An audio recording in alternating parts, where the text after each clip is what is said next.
Well, the Pittsburgh Steelers are back to their Super Bowl winning ways. Mike Tomlin is the greatest coach of all time. He beat the Baltimore Ravens.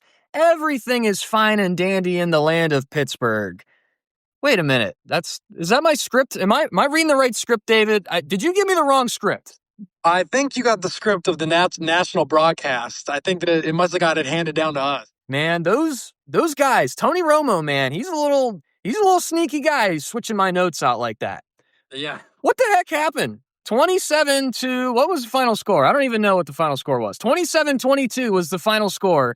And now we start to have these conversations, David. We start to have these conversations about the word that I will refuse to say until it is absolutely confirmed that we are going there. Because we're not going to talk about that word. At least I'm not going to willingly talk about that word until it's time to actually talk about it. But now we have these conversations because everything that we said last week would allegedly be out the window this week. And the first thing I want to pose to you, David, is that true? Is that true that everything we said last week is all for naught? Have we just wasted an hour of people's lives putting out that episode last week? What do you think, David? I would say no. We did not waste our time. And though they're wasting their breath this week, the national media did not waste their breath last week in saying that Mike Tomlin, there needs to be a change. This proves nothing. In my opinion, humble opinion, this proves absolutely nothing. We beat the Baltimore Ravens. So we started 4-1. We've gone 2-5. The Ravens 1-5. Now they're 5-2. We're the same team. We're just same team reversed. We're crumbling now. They crumbled early, and this game transcends records. It transcends anything going on in the season. It's Baltimore and Pittsburgh rivalry. Anything can happen, and both coaches know how important this game is.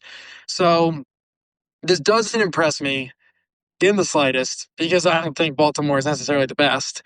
And again, it's like I feel you can't factor this game into the rest of the season.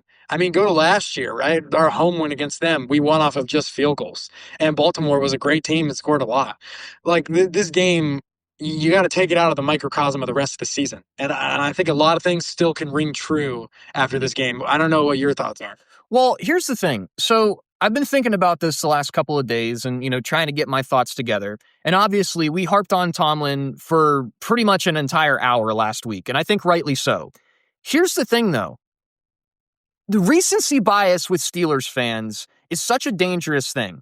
And I feel like there's this bipolar nature to Steelers fans that is somewhat emulated in the Steelers team. We don't know what we're going to get week to week. We come out and we lay an absolute dud against the Buffalo Bills. And then we come out and the first play from scrimmage, we throw an absolute bomb to DK for like 50 yards when we hadn't had a play over 20 yards in a literal month. And that's just, again, that's the way that you can describe this team. They don't know what they are. And we still don't know what they are. And like you said, this doesn't prove anything to me. Because you know what? I kind of mentioned it last week. We have these skids. And then over the course of history, Tomlin has proven that when he really needs to buckle down and win a game, these are the types of games that he wins. Would it be if the schedule was different to where they played the Dolphins this last week instead of the Ravens? Do you think that things would be different? Personally, I think that they would have probably lost that game to the Dolphins. And then they would have probably come back and beat the Ravens to get back to 500, essentially. But you sit here and it's like, okay, the Ravens are in front of us. Let's beat them. And they did. And that's what Mike Tomlin seems to do throughout his history. You'll remember when we were 11-0 and then that collapse began, you remember who they beat late in that year to kind of give you that little bit of hope, right at the very end to make it seem like they weren't completely collapsing? Do you remember that? I do. It was the Phillip Rivers-led Indianapolis Colts, which might be led by Phillip Rivers again soon, which would be crazy. But we we beat them. And it wasn't even a good full game. It was a second half comeback. That was awesome. And that was the hope. That was like, if we can play like that, yeah, we can win the playoffs, That's the whole point. And I can go back and look at each year and see, okay, we're on a little bit of a losing stretch. And then, oh, wait a minute, we beat a team we probably shouldn't have beat in that context. So now here we are. We beat the Ravens. And, I said this last week and I predicted a win. And my opinion of it was it's going to be ugly. And sure enough, it was pretty darn ugly. So if you beat the team ugly that you're probably, over the course of history say, yeah, we'll probably beat just because Mike Tomlin loves to do this stuff. Does it say anything different about your team, different than what we've been seeing the last 5 or 6 weeks? And, it's funny you go back to the 2020 win because I remember that win, and I specifically remember I was with my dad. It was around Christmas time, and we were both like, "Man, if we can do that, what we did in the second half, we can beat anybody in the playoffs." And this game, though, I'm thinking, okay, if we go do that, we're not going to win a playoff game. Like this performance isn't going to win us a playoff game. We were extremely helped on a couple controversial calls that I do think we'll get into them. But I do think that they were game changers and definitely gave us the win because I think there's a lot to like unpack here. But I think that the biggest thing I'll say, and the Lord is shining so kindly on Mike Tomlin because everything is falling perfectly into place. Oh, we beat the Ravens. DK Metcalf had a good game. We ended the game with a sack. We finally got a sack. And oh, the Bengals lost too. So now it's better for us to get in there. And so just everything is lining up perfectly for just us to forget what happened with the Buffalo Bills, who are a natural playoff team. The Ravens might not be a playoff team. The Buffalo Bills are a natural playoff team. So I don't know. I think this week is smoke and mirrors. I was watching it the whole time. And I think you'll remember this. I felt the same way I felt when we beat the Colts. I was like, cool, but I don't think this means anything. And I feel that again.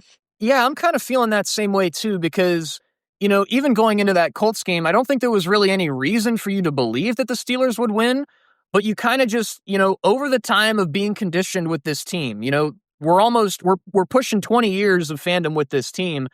You start to just know when they're just going to pull one out of their behinds and just win a game.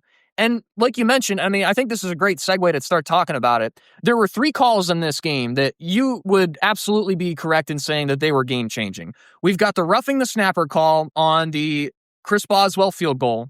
We've got the Rodgers who caught his own batted ball and they ruled him down and they gave him the possession after that, which led to a punt afterwards. It was not a short field for the Ravens. And then the last one, which is obviously the biggest one, was the Isaiah Likely touchdown that was an unlikely overturned touchdown. And you figure there's 4 points off that roughing the snapper call because the Steelers went down and scored a touchdown after that. And then that Likely touchdown, that's a 4-point swing right there too. 4 plus 4 is 8. If my math is correct, then that would have allotted to a 2-point win for the Baltimore Ravens this last week.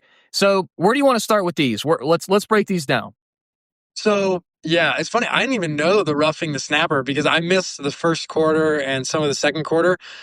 But I'll break down the last 2 because I think that I have fairly strong opinions on them. Specifically, I believe that Aaron Rodgers batted ball, catch it down when we punted. I think the Ravens did still score, but I think it was just a field goal. Let me check that for you while you kind of break that down. Okay. And I will say this. Completely, as much unbiased as I can be, I do not believe that Aaron Rodgers had that ball for a second. I think that, yeah, sure, he has it kind of up here, but in the one replay where you can see his chest, neither of his hands are on the ball when they're coming down. And so to me, I get and this is again where the problem comes in. I get the fact that it's hey, you called it on the field that he caught it, and it is a little tough, even though I would have overturned it to the Ravens having the ball. But I respect call on the field. Then you go to Isaiah Likely, who again I agree with the overturn. I agree with that not being a catch. Yeah, where's the third foot? Where's the football move? Didn't have it. But if you're going to call Aaron Rodgers' catch a catch, I totally understand someone saying, if you're going to call Aaron Rodgers' catch a catch, you got to call Isaiah Likely's a catch. Totally valid. That is a valid opinion. And so I think that, I think the Likely call is a correct call. Absolutely. I don't think the Aaron Rodgers call was a correct call.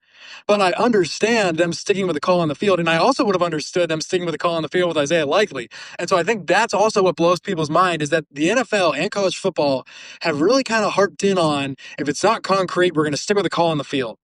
And Yes, it's basically concrete for the Isaiah Likely catch, but it was still up in the air. And the fact that they overturned it in that big of a moment, I think that um, definitely benefited us. So I think that honestly, if you, I mean, without a doubt, if you turn one of those around to being the Ravens' way, I think we lose. Yeah, I mean, I think that's definitely true. And fact checking you here, right after the Rodgers batted ball was that exact drive where they went down and had that Likely drive. And they didn't get any points off of that because they went for it on 4th and 5 at the 8-yard line and they didn't get it. So that's again, maybe there's even more points that I didn't even account for in that equation. And, maybe the Ravens even run away even farther with that. But here's what I'll say to that. And, this is just me being a Steelers fan.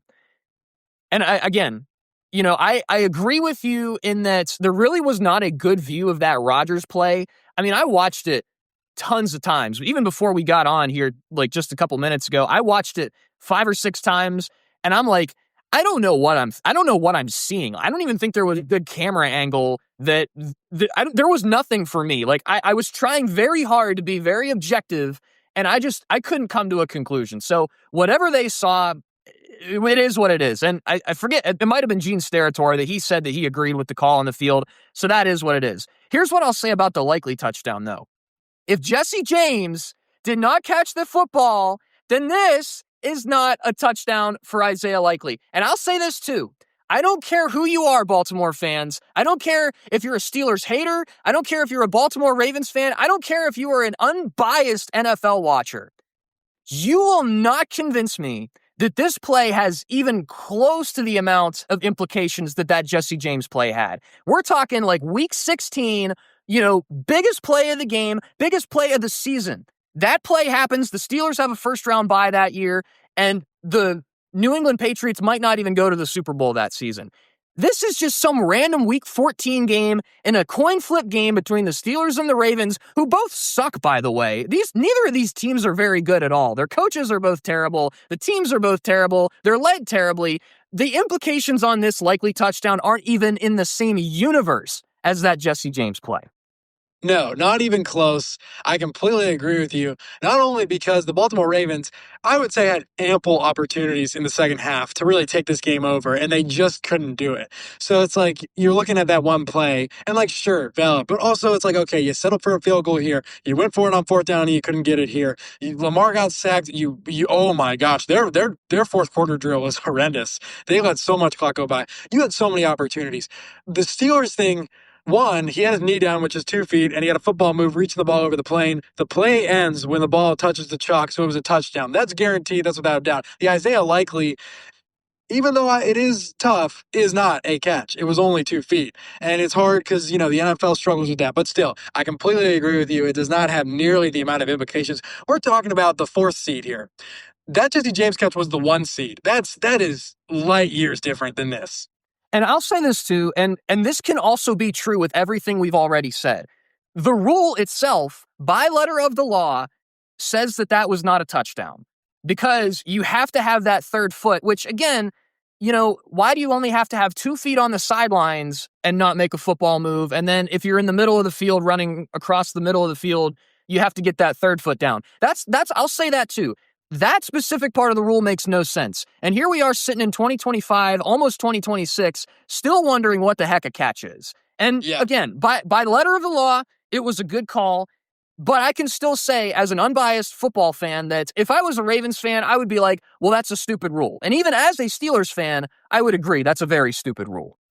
Right, I would agree because I agree with I think that when you're on the sidelines and you catch the ball and you have 2 feet in bounds, that is without a doubt a catch. So it's like, yeah, it would make sense if over the middle of the field the same rule applies. So yeah, it is difficult. And again, that catch coin is just going to catch somebody the wrong way every year. I feel like every year there's just something where it's just like, huh? But kind of going back to thinking about the Ravens, how they still had all these opportunities. This is what I'll say to you, and I'll ask you this of what your thoughts are. My thoughts when people were hyping up DK Metcalf, making a lot of catches, he had a great game.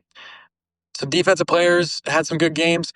Shout out to Patrick Queen. I mean, he was giving his life on the field there, and I love seeing that. But to me, the reason why this wasn't impressive was because of what we'd seen the year before, this entire year. And to me, I'm just like, okay, you're doing your job. This is what we brought you here to do. It took you 12 weeks, but okay, you did it. You got 140 yards. Cool. Thanks for finally, catching a deep ball.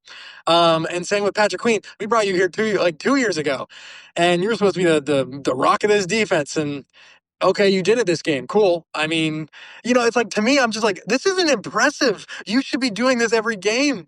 It's not like it's so annoying. Our standards are so low because it's like, this isn't impressive. This is your job. If I come into work every day and meet my call quota and don't get a contract or something, nobody's going to be like, wow, good job for me, your call quota. That's a great job. What I'm supposed to do. Like, this is what you were supposed to do. So it's not really impressive to me, anything that happened on the field this Sunday. I wouldn't say that none of it's impressive, but I do agree with you in the fact that our expectations have been watered down exponentially. Because, again, why is it that this is the first time we're talking very positively about Patrick Queen pretty much this entire season? Alex Highsmith, awesome. You got the game-winning sack. Where have you been for the last 5 or 6 weeks? I know you're struggling to get on the field with these injuries, but at the same time, where have you been? I thought TJ Watt really started the game very well. He didn't have a sack, but he had multiple tackles for loss on Derrick Henry, early on in the game, which I kind of want to pivot to this too, because, hey, while we're talking about the defense, I think that this is probably one of our best defensive performances of the year, given the fact that they still gave up 217 rushing yards. Is that possible to be true at the same time, or what do you think about that statement? I think it can be to an extent, and I think you texted this during the game, of us looking like the bend don't break defense that we have been when our offense has been bad. And we've been like, okay, we'll let them get down to the field goal where they possess the ball a lot, and eventually we just get worn out. And I think that happened in this game. Like, I wouldn't put what happened, I wouldn't put all those 217 yards necessarily on the defense. Because the wear and tear of the game, and we've seen this for years, where our offense just can't possess the ball, and our defense is playing good, but at some point the guy's got to get some air, and we don't give him that air, and so yeah, of course deep balls are going to start to open up, and we aren't going to be as stout against the run. So yeah, I can see that, and then also, I don't know. Again, unfortunately, Myles Garrett got 20 sacks this Sunday, so it looks like that record is going to be broken, which is very unfortunate. I still love TJ Watt, even though he has been underperforming, but he's been playing the Ravens since 2017, right? We know how they work. We know Lamar Jackson can pull the ball. And yet, he still is intent on diving on the running back every single time. And this game, I'm like, okay, to an extent, because Lamar is a little roughed up, and you don't know how well he's going to run. But I just think there's got to be, and I remember talking about this specifically last year, there's got to be some sort of adjustment. Like, a coach has got to go to him and be like, listen, or at least put another linebacker on top of him that's like, we'll get Lamar. Because it's just like, I don't know. We just have no edge when it comes to Lamar. And I think it's the same with Highsmith. I'm not entirely sure about that. But yeah, I would say that I would agree. The defense, for sure, had a better game than last week. And I think that there was a lot here that could be liked, but still, the stats are the stats. And whether you're exhausted or not, the Ravens offense got going in the second half. So the one word that you said in that little phrase, adjustments, and I want to harbor on this word for a minute, because for the longest time, the Steelers have been a second half team. And I think we would both agree on this. What happened to that? Because we have become a first half team. And it's to the point where in the first half, I was feeling very confident in both our offensive and our defensive production working in tandem to play some, ooh, look at this, complementary football. Shocking, I know. We can do that. That was, I think, evidenced in our first half.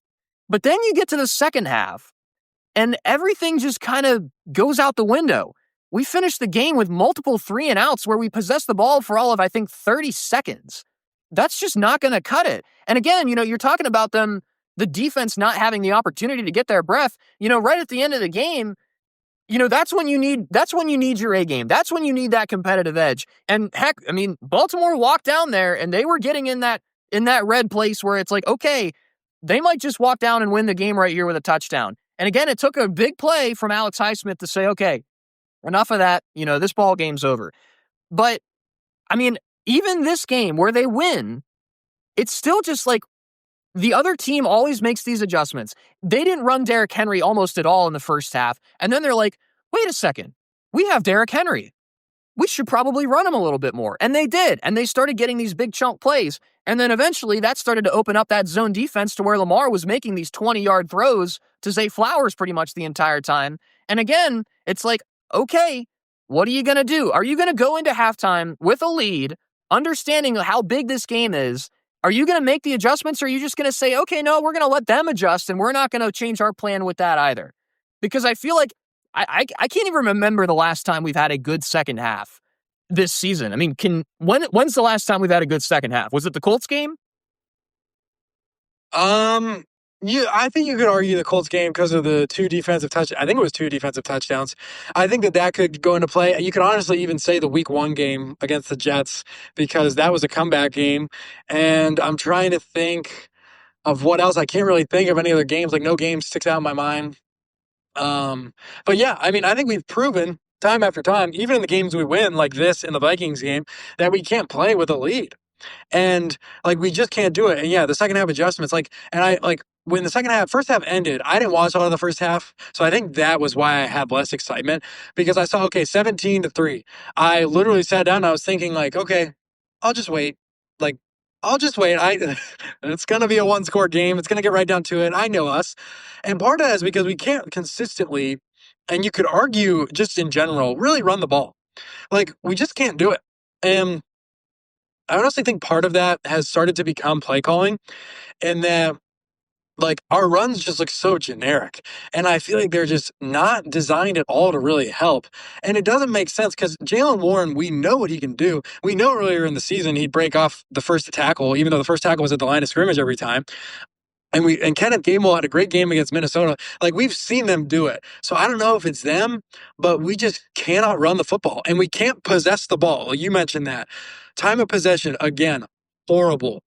We can't possess the ball. And, I'm not like a hater of Arthur Smith. I think that he's fine. But I will say, I think it was our last punt and like the very end of the game when the Ravens had that final drive to try and score, and we got the sack. It was like 3rd and 5, 3rd and 4, maybe 3rd and 6. And we throw a like inward hitch route to Marquez Valdez-Scantling, who I think it's his first catch of the year. And it's 2 or 3 yards short of the sticks. And I'm like, one, why call that play? What is the point of risking stopping the clock just to throw it short of the sticks? And two, Aaron Rodgers, you had a good game. Like, you had a good game. There's no doubt about that. But Aaron Rodgers, like, I know you're a Hall of Famer. Why are you throwing it short of the stick? Like, I'm just like, we do that a lot. And I felt like I hadn't noticed it in a while. But that was very much like, what was the point of that, really? Like, I was confused. So, yeah, I think that just the ineptness of the second half offense this week, it's almost like, I mean, our offense was horrible last week too. But again, it's just that inconsistency of just like, who knows what's going to happen, and the other team's going to adjust and we're not. I think Aaron Rodgers deserves a lot of credit this week because, he was very accurate. And I think that might be a big problem as to why we haven't had a lot of these big plays in recent weeks, is that there has just been no accuracy in our deep passes. And, if you get the ball into a tight space with a guy like DK, you expect him to make the catch. This week, he probably had his best week as a Steeler, and he made those catches. But outside of that, really, you look at the second half, they stalled in the red zone a couple of times. And Tony Romo was saying on the Warren touchdown that it was just an absolute defensive collapse by the Ravens. He said, I mean, even if you look at that play, Pat Freiermuth was also just by himself. Rodgers could have thrown that to 3 different people and gotten a touchdown on that play. So you chalk that up and you say, okay, are we still for real? Like, does this make us for real? And I think we just keep coming back to the fact that it's like, I don't think so. Like, how fluky was our first half? Because, you start to look in the games ahead. No, we're not playing the best teams necessarily. I mean, you got the 6 and 7 Dolphins, and then you got the Cleveland Browns. But, even you look at their defenses, and it's like they could give us some problems because I would venture to say that the Ravens defense has not been spectacular this season, even when they've been figuring things out and they're winning games on this little stretch that they've been on. So, again, do you think that this team right now, with the way that it's composed, can, one, win enough games to get into the playoffs? And two, if they even get there, can they make any noise? I'm not even saying win the game. I'm just saying be competitive for the first time in a decade.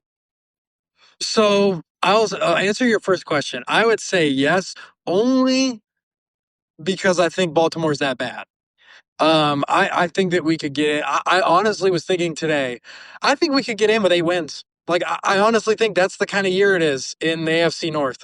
So it wouldn't be impressive to me to win the division, which would stink because we haven't won the division since 2020. It would be something I'd want to celebrate. But, I mean, it's a cakewalk this year to win the AFC North. And two, no, I don't think we can win a playoff game. Even though it'd be home, we've proven that against the Bills, against the Packers, against the Seattle Seahawks, no matter what time of day it is, we've been embarrassed at home 3 times. And so, like, I don't put a lot of home field advantage into the game unless it's like, I don't know, a West Coast team or like sorry, not West Coast, a South team, like what's going to be happening Monday night against Miami. So no, I don't really see us making any waves in the playoffs. But I wanted to point out one, that play was hilarious, that collapse, because I love Tony Romo. Okay, I know a lot of people have grievances. I think he's a great analyst. I think he's a great color guy. He's so football smart and breaks the game down so well. And like he's always saying things that I'm like, oh, cool. And it was so funny because I was so mad at him after he called Mike Tomlin extraordinary. But then I was like, I can't be mad at you. Like, you're saying all these things. And that was one of the things, like, Pat Firemouth was like putting his hands in the air, like, what are you doing? And he was like, oh, okay, yeah, touchdown. And I thought that was hilarious. But, and I think something that I mentioned smoke and mirrors earlier, but something Tony Romo said that I think you can really use to look past the smoke and mirrors of this game is they were going into the second half. And Tony Romo was like, yeah. He was like, if you look at these two teams, the only thing that's been different in the first half is that the Steelers hit a couple deep balls and the Ravens haven't. And then the Ravens started hitting some deep balls and were able to run the football, and it was a super close game again. And we almost lost. And it's like, that's probably all it's been all year. Like, if we could just connect to DK Metcalf down the field, it's not like we made all these adjustments or we changed everything in a week or we fixed everything from Buffalo. It was no, we just threw the ball deep and the guy caught it. And it's like, the broadcasters can see that and anyone can see that. It's like it's not like Tomlin went in and flipped the tables and was like, we're going to do everything different, we're going to change it. No, DK Metcalf just caught some balls that were down the field. That Yeah, was the only difference, which is crazy. it might be that simple. And if it's that painfully simple, then I probably have some problems with that because it's like, okay, well, why can't we have done that for the last 6 weeks or something like that? But, week to week, do you think Aaron Rodgers can replicate what he did this last week? Because, I mean, you could probably make an argument that maybe outside of the Jets game in week 1, that this was also probably Aaron Rodgers' best week as a Steeler. Yeah, I mean, no, completely. And I think he understood the weight of this rivalry too, which I respected and appreciated. But yeah, I mean, he played great and he hit those passes so perfectly, which is interesting because, like if you go to the first Bengals game or I can think of a couple other passes that are deep. They didn't look like those. Like those looked like Aaron Rodgers. You don't got to move. It's coming to you. And I think he can replicate that. Like I think that he still has that in him. And it'll just be interesting to see. I think that for some reason, like looking at some of the highlights of the deep balls, I don't think Baltimore's coverage is that great.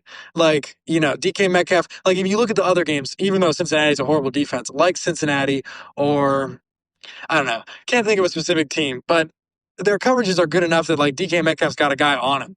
DK Metcalf had just enough space in these games, and I feel like he hasn't had that, which again goes back to us not being able to get our guys open, and just to the ineptitude of the Ravens a few times defensively. But go ahead. Do you think that has anything to do with the fact that Adam Thielen and Marquez Valdez-Scantling were on the field as opposed to Calvin Austin, Scotty Miller, Roman Wilson? Roman Wilson was a healthy scratch this week. I don't know if you recognize that. I didn't recognize that. That now that I wouldn't be surprised. I think that Rodgers was kind of sick maybe specifically Wilson, and maybe just Austin not being able to get it done.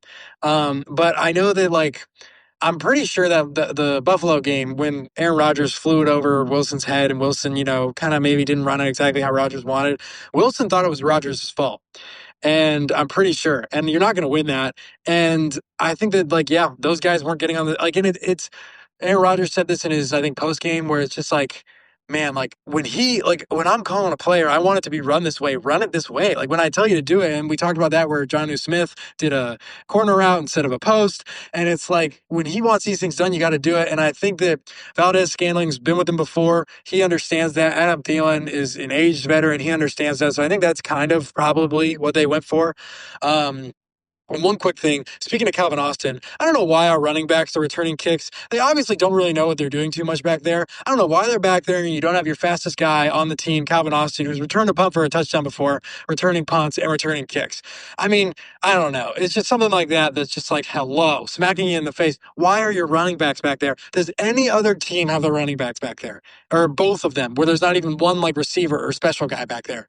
That's just a little rant. But to your point, I think that was, I think that it was very intentional. And I think that, Rodgers might have gotten sick of just all of the miscommunication and people just not listening to what he was saying.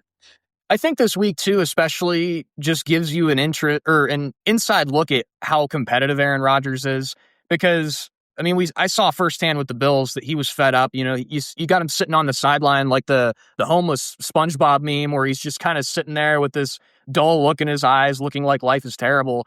I mean, he hit the discount double check on that first rushing touchdown, and when I saw that live, I almost lost my mind, because you think of vintage Aaron Rodgers.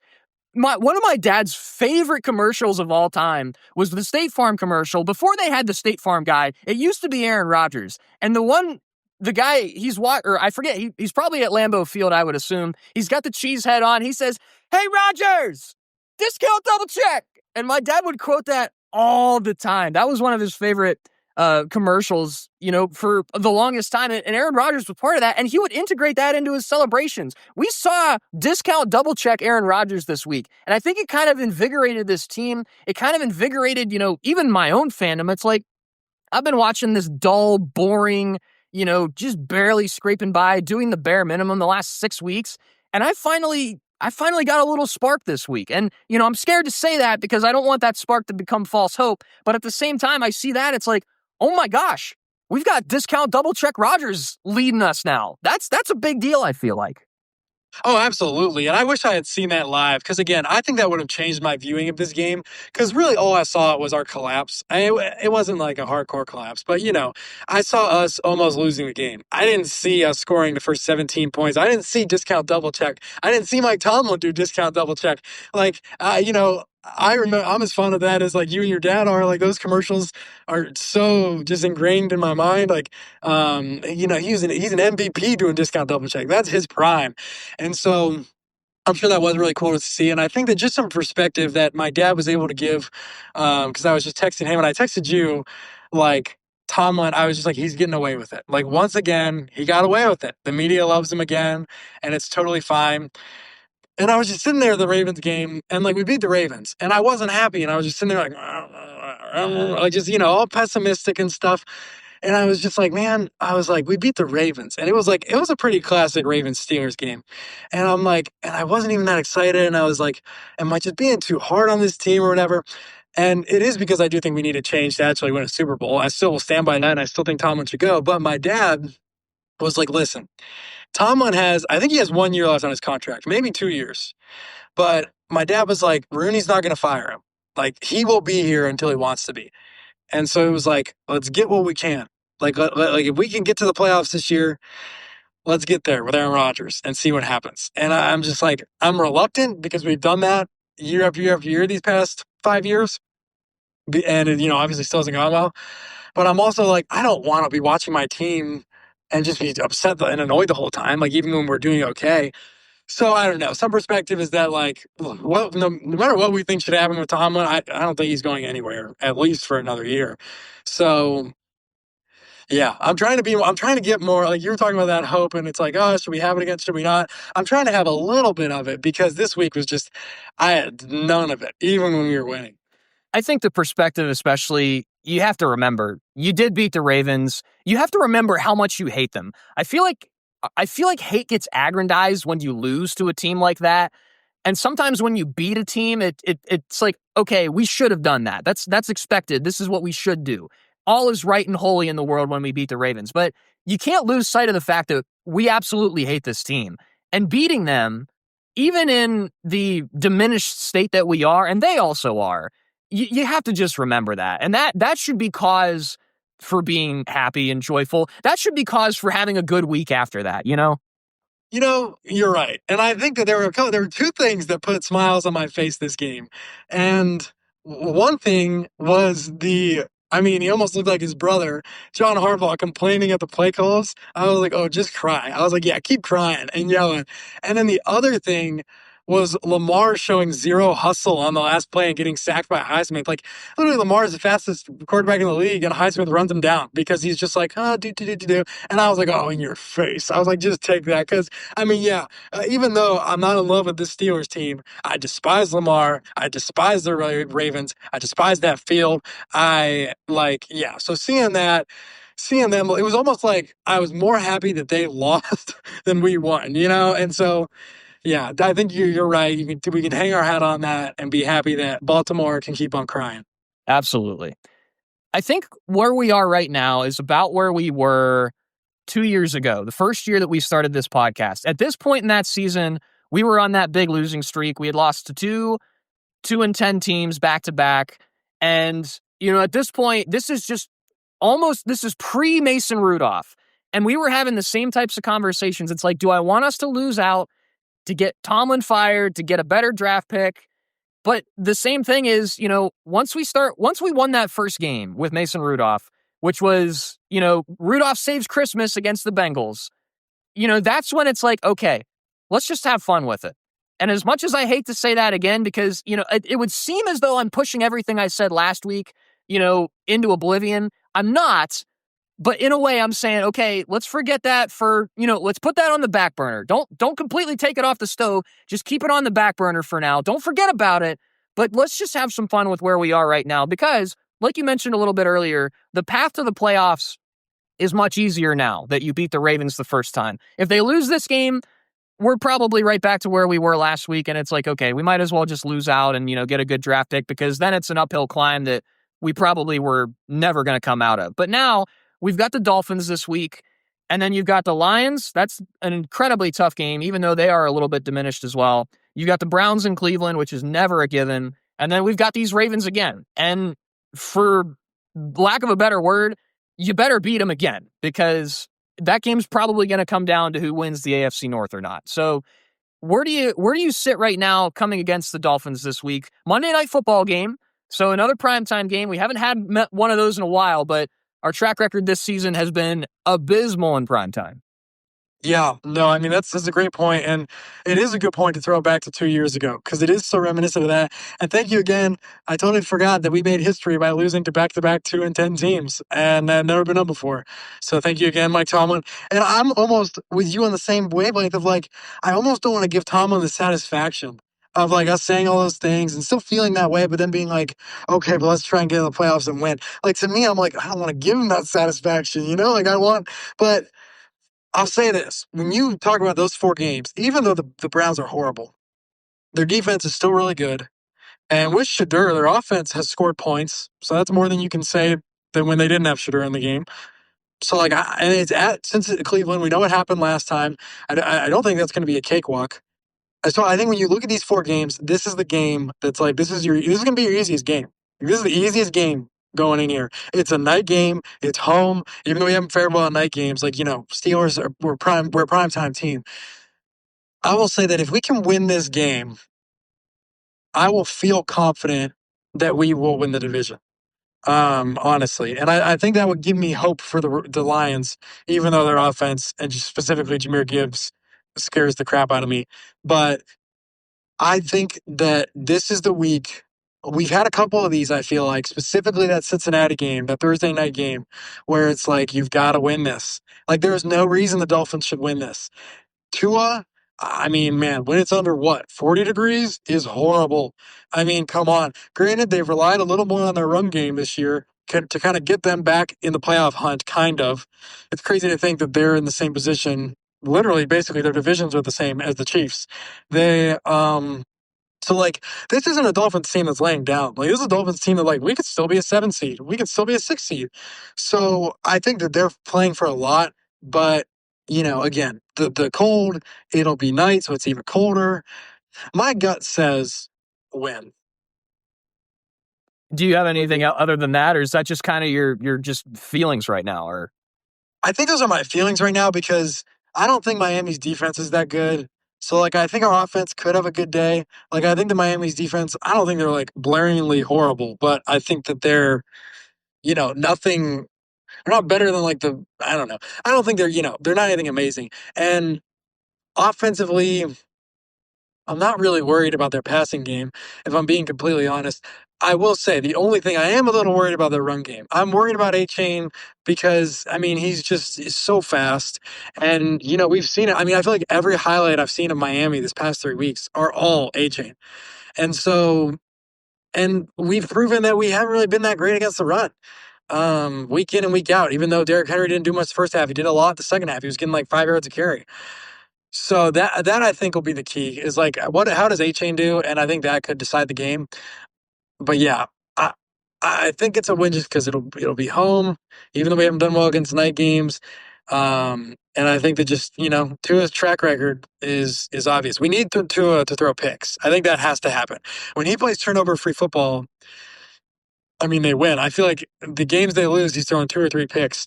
So if he can play clean and A-Chain has a good game, I think, yeah, we're in trouble and we could easily lose. But if one of those two things don't go right, I think that we can win. I think that's a good breakdown. And I think it's worth mentioning, too, that the Dolphins are kind of hot right now.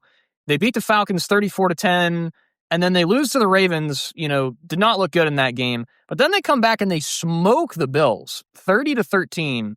And then their last 3 wins have been a 3-point game against the Commanders, a 4-point game against the Saints, and then they absolutely blew out the Jets this last week. Tyrod Taylor got hurt, and they've got this, I don't even know who their quarterback was that came in after that. So, the Jets are the Jets. So, the last 3 games I'm looking at, it's like, okay, they played some bad teams and they won. A couple of them they won close. But I'm looking back at that Bills game and it's like, okay, this is a volatile team. They can rattle one off if they really want to. And, I think what you talked about with Achane, I think is extremely relevant. He went out with injury this last week, but it seems like he'll be ready to go this game. And I completely agree about Tua.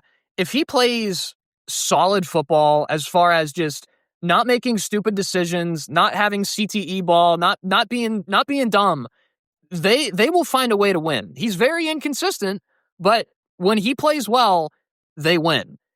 And I think it's almost the kind of thing that you say about the Steelers right now. If you just play normal football, if you turn them over maybe once or twice, if you protect the football yourselves, if you can find a way to get the running game going, like this is not, I mean, I don't want to hype up the Dolphins like they're the 85 Bears or anything, but they've been doing well defensively the last, I think, 4 weeks. They haven't given up 20 points in 4 weeks.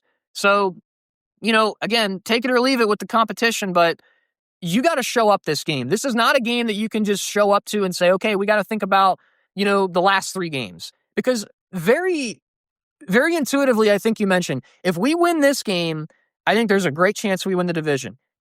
Conversely, if you lose this game, then I think that you really are in danger of losing the division to the Ravens. As much as the Ravens have a very tough schedule to finish out the year, they're going to be very prepared to go into those games. They've tasted the winning stretch that they had in the middle of the season, and they can get back to it very quickly. They're on a 2-game losing streak right now, but all they've got to do is rattle off a couple. And like you said, heck, it might only take 8 wins to win the division this year. And if we lose this game and we end up losing, 2 of the last 3, one of which being to the Ravens, all they would have to do is essentially win one other game other than that Week 18 game, and then they beat us out for the division. So this is such an important game, and I don't want to diminish that at all because even though it might be the easiest game the rest of the way, I would argue it's probably the most important. Yeah, no, and I agree because I think that if we lose this game, I think there's zero chance we beat Detroit the next week. However, if we win this game, I still think there is a very low chance we beat Detroit, but there is a chance. I think if we lose to Miami, it's like, yeah, this is deflating. Another primetime home loss like that against a team where at the time, yes, I will like they are coming back, and I'm like, wow, they have playoff hopes. Like they're playing really hard and really trying to do something.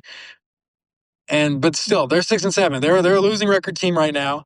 If you let them come in and win, you know, in our house again, I think that just like any morale we gained from Baltimore gets blown out the window. And I think that we've done that this entire season.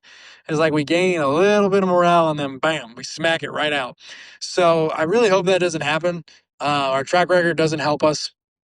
But I mean, I'm still going to go with a win just because it's what my gut's saying. Like, I honestly have no, again, we've said this the past few weeks. The Steelers are so unpredictable. We have no idea what to expect. So I honestly have no idea what to expect. I don't know what we're going to get, but it's just my gut is saying win.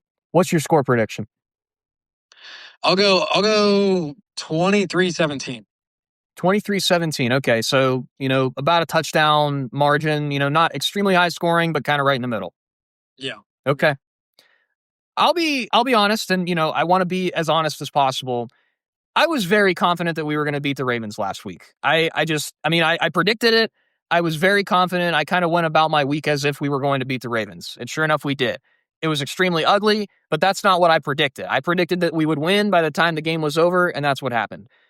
I'm actually more concerned that we're going to lose this week than putting a percentage on the chance that we would have lost to the Ravens last week. I think I said 57% that they would beat the Ravens this last week.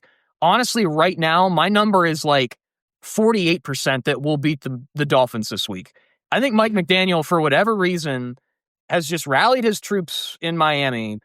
And, their offense is looking better now. And again, I think it's because Tua has been playing turnover-free football. I'm going to go against that, the 48%, because if I'm 48% sure, then I should predict a loss. I'm going to predict a win, though, because as much as it's like, I think that there is a better chance that they lose than win, I'm still going to go with that lesser capability. Like I said, when I went to that Bills game, I'm like, I give them about a 5% chance to win. But that 5% got really loud for a minute in that first half, and I'm like, okay, there's a possibility that we win this game. Obviously, you got a couple of, 7-6, 6-7 teams.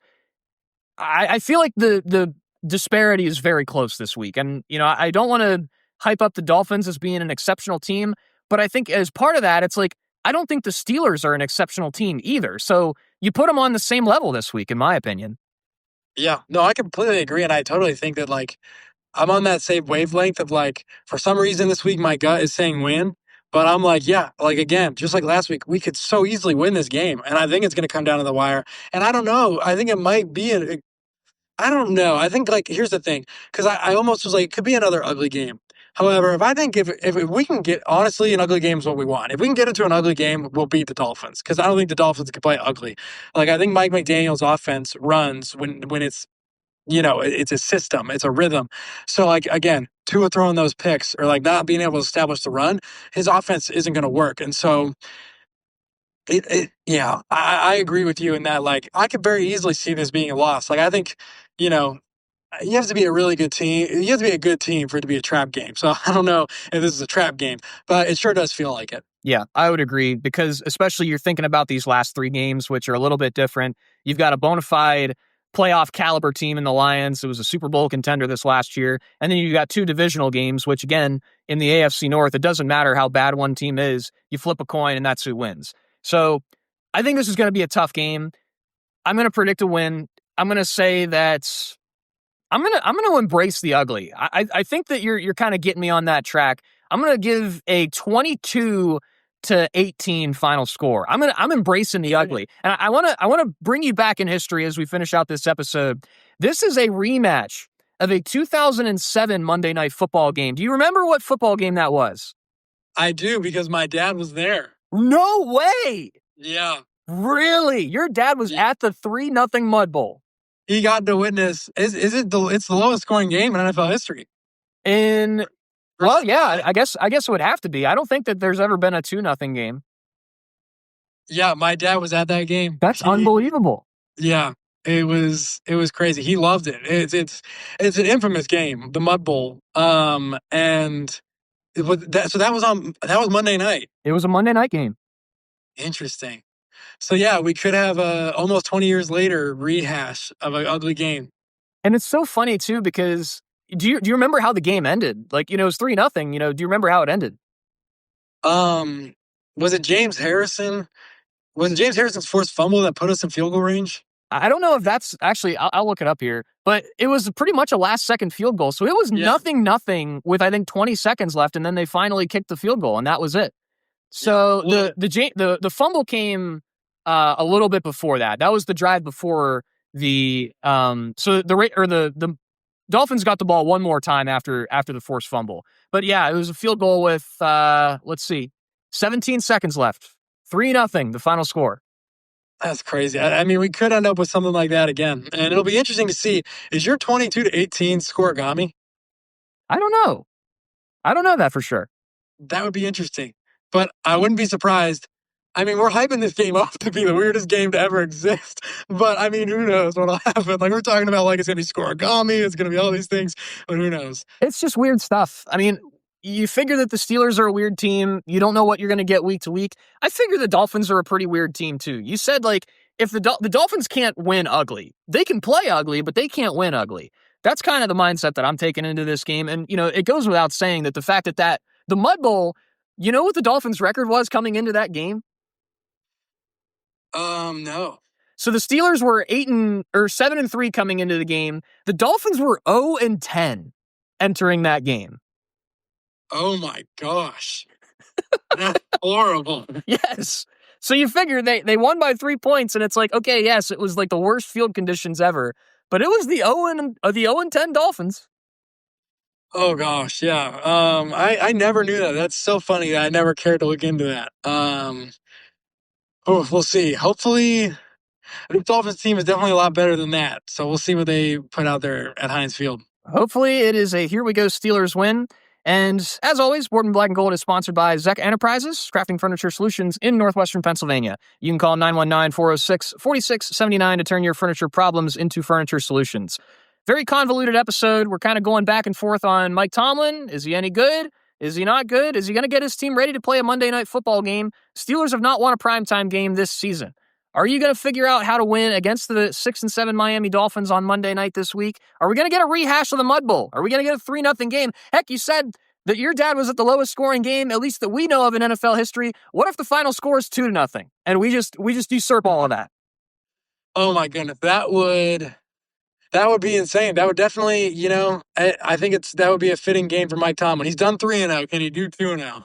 How low can we go? Can we get the 1 point? Well, I guess we can't get a 1 point safety if the other team doesn't score points. I was going to say, yeah, good point. I saw your face light up there and I was like, oh wait, is he gonna strike me down? But he's like, no, okay, never mind. Yeah. I was like, oh, it could happen. And then you made that point. I was like, that's, yep. Yeah, no, can't happen. No, we cannot get a 1-0 game as much as Mike Tomlin would probably try to. All right, yeah. Well, this is the end of the Boardman Black and Gold podcast for this Ravens week. Big win against the Ravens. Steelers have a little bit of hope now. We broke it all down, and we'll see what our opinions are next week. This is the state of the Steelers. Our opinions shift week to week. Roller coaster. You would have it no other way as a Steelers fan. That's just kind of how we roll. Yeah, it's all we know. That's all we know. Well, we appreciate you listening to Boardman Black and Gold. As always, Zane, joined by David DeSantis. We will see you next week after this Dolphins week, hopefully after a Here We Go Steelers win.